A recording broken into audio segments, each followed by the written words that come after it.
Jadi walaupun ngaku turunan Nabi harus pakai syariat.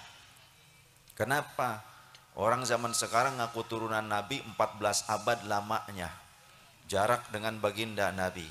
Bahkan sudah hampir 15 abad, masuk ke abad ke-15. Tapi kalau kelakuannya ternyata nggak ngikutin Nabi, bahkan cenderung merusak syariat, maka jangan ngaku turunan Nabi. Memalukan.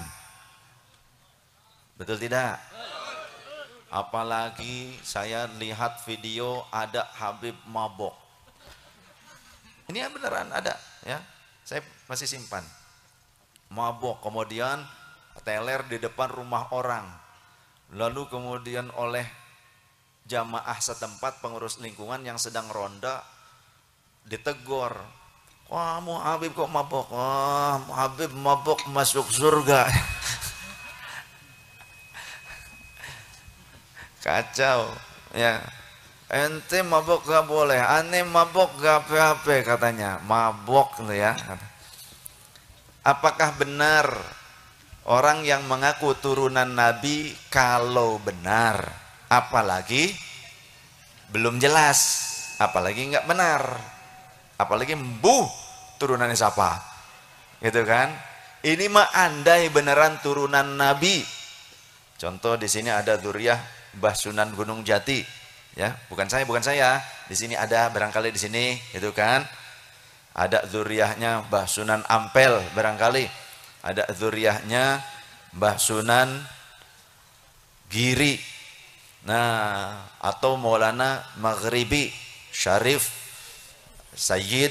Nah, kalaupun benar turunan Nabi, tapi kalau menyelisihi syariat itu enggak benar, salah, dan tidak boleh diikuti.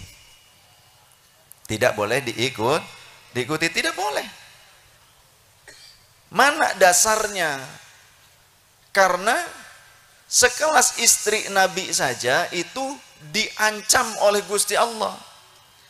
Kan sekarang banyak tuh orang ngaku turunan Nabi tapi melegalkan kezoliman. Ke kiai meres, datang ke kiai, aneh mau ngadain maulid nih, ente mau bantu berapa? Dikasih oleh kiai 300.000, diamplopin, pas dibuka 300.000 dilempar ke muka kiai. Salah satunya kiai nyeker asli Brebes yang langsung ngomong ke saya di panggung saat itu, yang membuat saya murka. Ada video saya murka terhadap oknum-oknum seperti itu. Karena apa? Karena para ulama yang berjasa mengislamkan masyarakat, yang berjasa ngajarin Quran, jadi ngerti kalamnya Allah, bisa baca dengan tartil, mengikuti kewajiban Allah, warattilil Qur'ana tartila. Kiai yang ngajarin wudu, yang wudu adalah syarat keabsahannya sholat, kalau tidak sah wudunya maka tidak sah sholatnya, ngajarin sholatnya yang benar. Itu mereka para kiai-kiai, para ustadz-ustadzah, para ulama, mereka yang punya jasa besar, tapi mereka dikerdilkan, mereka dipecundangi di negerinya sendiri, seolah mereka tidak punya peran untuk mengislamkan bangsa dan negara Indonesia. Maka saya murka dengan orang-orang yang seperti itu, nggak tahu diri, ya. Mohon maaf, andai itu saudara saya sendiri pun saya tidak akan setuju dengan perilaku seperti itu.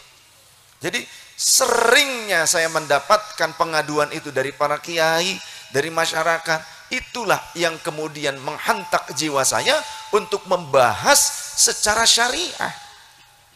Nah, sekeras istri Nabi saja, karena mereka selalu menggunakan dalil.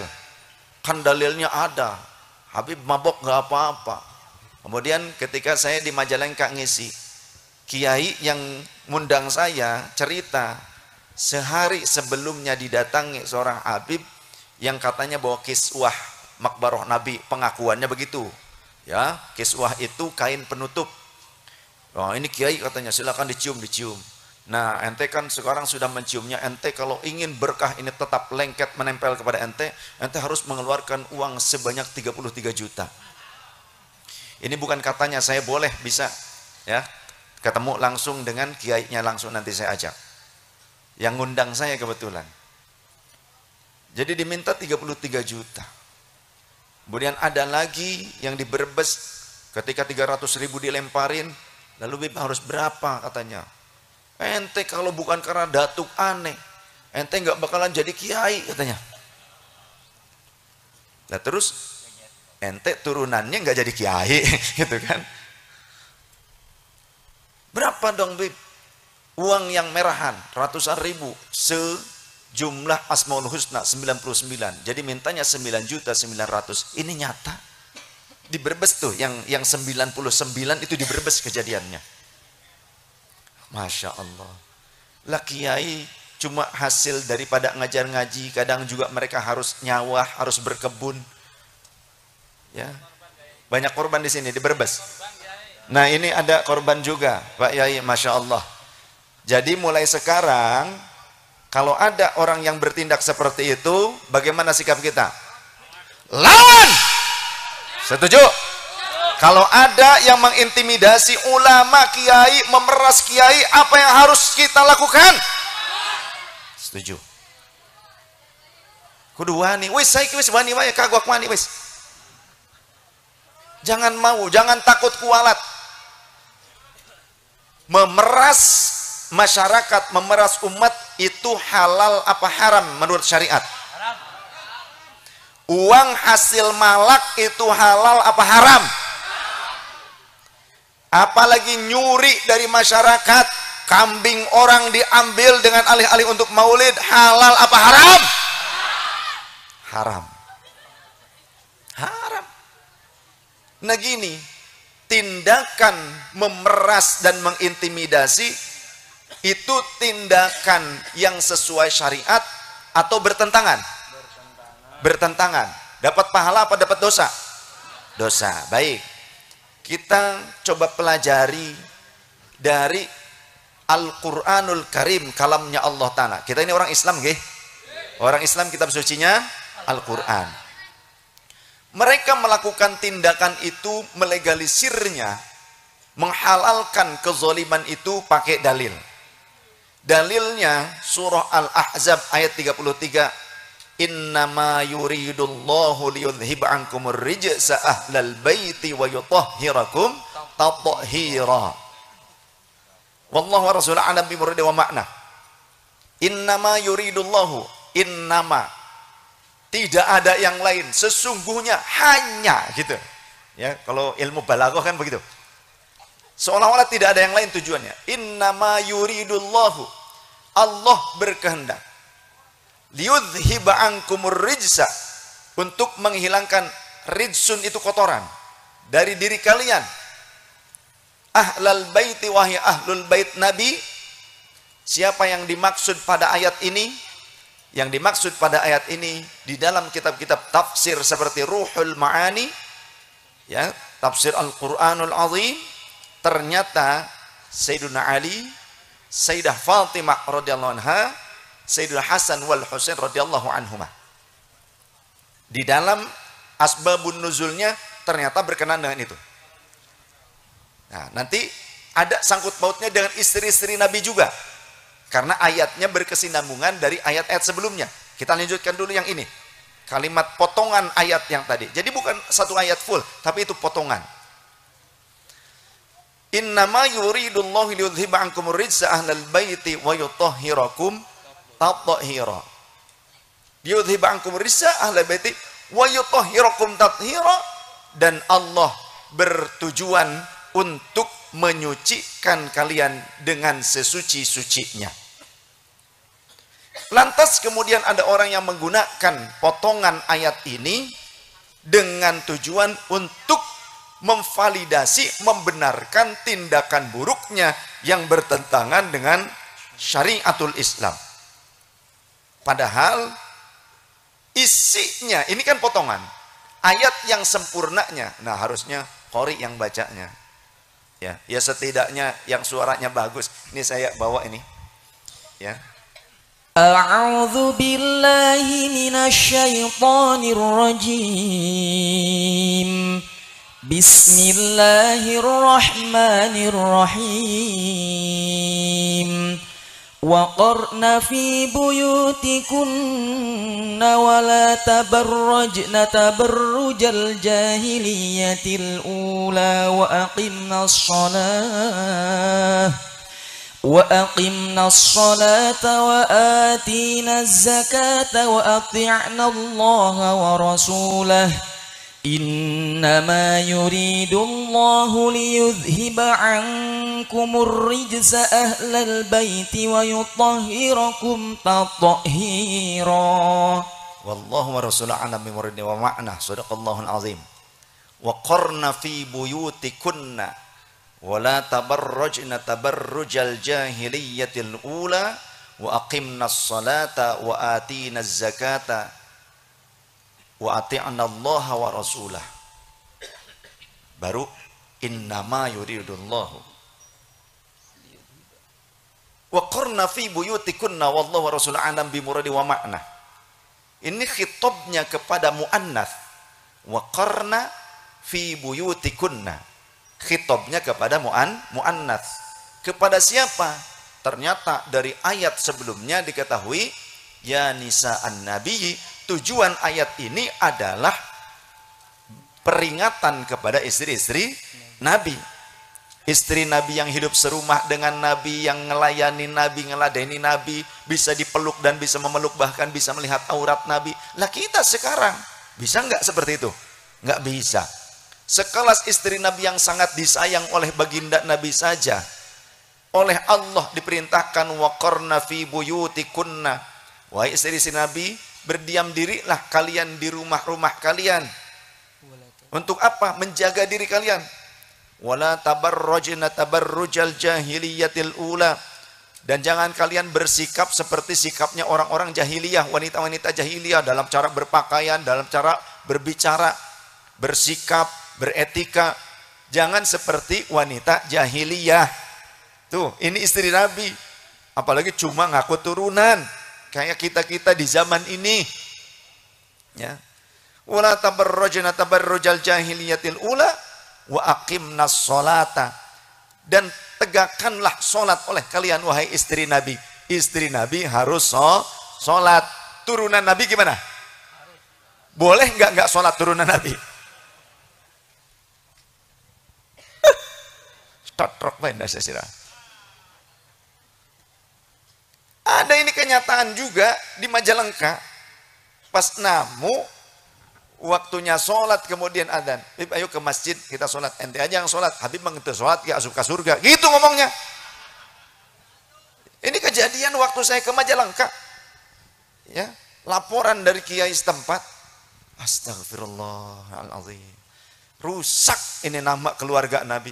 Rusak kesucian ahlul bait Nabi. Rusak dengan orang-orang seperti itu.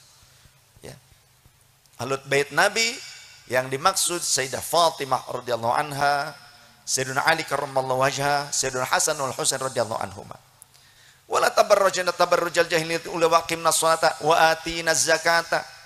Wahai istri-istri Nabi, tunaikanlah zakat. Artinya harus berbagi. Jangan ini mengaku turunan Nabi malah malakin. Ulama yang harusnya disayang oleh kita diperhatikan. Mereka yang berhak mendapatkan infak dari kita, ya. Walladzina uhsiru fi sabilillahi la yastati'una darban fil ard yahsabuhumul jahilu aghniya'a minat ta'affuf ta'rifuhum bisimahum la yas'aluna an-nasa ilhafa al-baqarah. Mereka para orang-orang yang berdakwah dengan cara ngajar ngaji, bukan cuma jadi penceramah, khutbah, bukan. Yang dimaksud adalah orang-orang yang alim yang mengajarkan ilmu mereka. Bukan penceramah, bukan.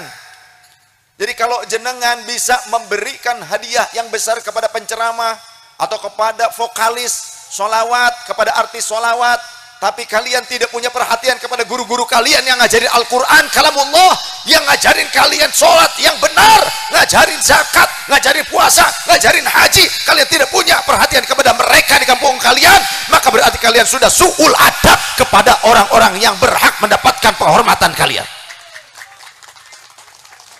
Laisa minna, kata Rasulullah, bukan kelompokku. Man lam yujilla kabirana, yang tidak bisa hormat kepada orang yang lebih tua di antara kita. Wa yarham saghirana, yang tidak mampu menyayangi orang yang lebih muda di antara kita. Kemudian wa ya'rif li'alimina haqqahu, yang tidak mengerti haknya orang-orang alim di antara kalian, maka kata Rasul, bukan kelompok kami. Artinya jika kita selama ini bisa baca Quran dari siapa? Dari guru di kampung apa dari saya? Dari kiai kampung. Kalian bisa sholat yang benar menurut syariat karena saya apa karena guru di kampung? Tapi pernah kalian nengokin gentongnya kiai kalian? Enggak kelingan. Sedangkan saya, kalian enggak perlu ngelihat gentong saya, kalian sudah ngasih. Tapi sekarang belum. Nanti.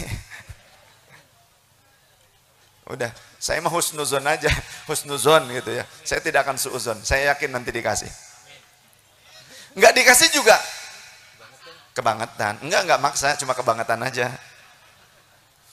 Tapi saya berkali-kali ya. Bahkan saya modalin sendiri ya, enggak masalah. Saya ke Batam, tiket satu orang 2 juta lebih. Saya berdua dengan istri, 4 juta bolak-balik 8 juta. Di sana kemudian sewa hotelnya juga. Sampai pulang nggak dikasih uang sepeser pun, alhamdulillah tetap ngaji saya. Dan nggak kapok, saya tetap berangkat lagi ke sana. Dan itu berkali-kali. Ya, di Lampung pernah seperti itu juga. Sampai tiket pesawatnya saya beli sendiri begitu. Nggak masalah. Ya inilah perjuangan. Yang penting doakan saja Allah memberikan kecukupan kepada yang fakir ini. Dan yang penting ilmunya manfaat. Tapi jangan ditiru, Kiai. Jangan ditiru. Begitu. Ya.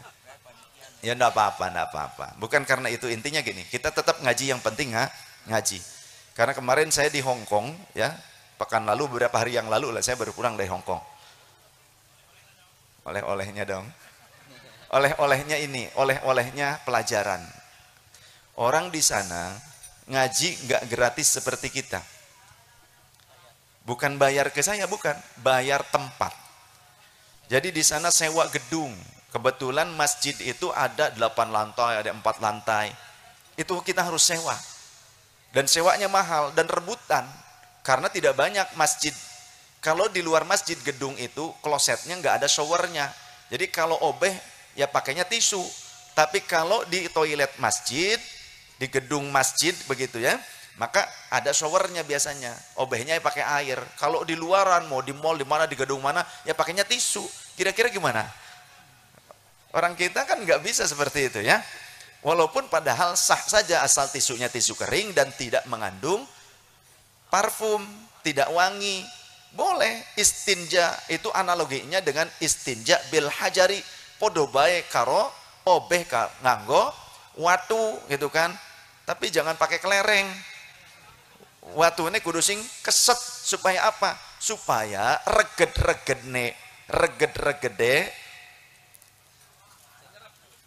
tai itu bisa terbawa. Maka tisu juga bisa dianalogikan dengan istinja bil hajar.